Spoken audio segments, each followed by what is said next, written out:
بلبن رجع من تاني وبمناسبة رجوعه تعالوا نعمل فلاش باك سريع على كل ترندات. يلا بينا.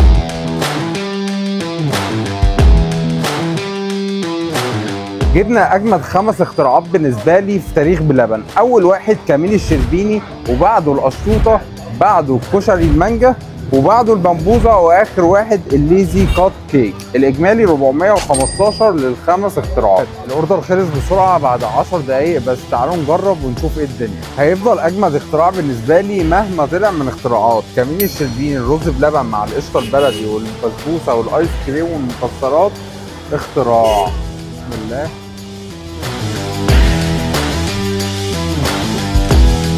اختراع خفيف بعيد عن الميكسات والصوصات الكتير. القشطوطه كيك متسقسق في اللبن وعليه طبقه كريمه.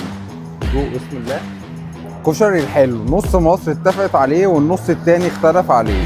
تعالوا نشوف بيقول ايه. البمبوزه اختراع طبيعي 100% بعيد عن اختراعات بلبن التانيه اللي متغرقه صوصات ميكس فواكه مع كريمه. ليزي كات كيك اخر اختراعات بلبن ومتغرقه شوكولاته. تعالوا نجرب ونشوف بيقول ايه. مش عارف رز الكريسبي ده هيبقى عامل ازاي. تعالوا نجرب.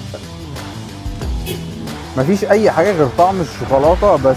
بصوا على كميه الشوكولاته، كيك الشوكولاته مع الرز الكريسبي مع الكريمه مع صوص الشوكولاته، كلها شوكولاته.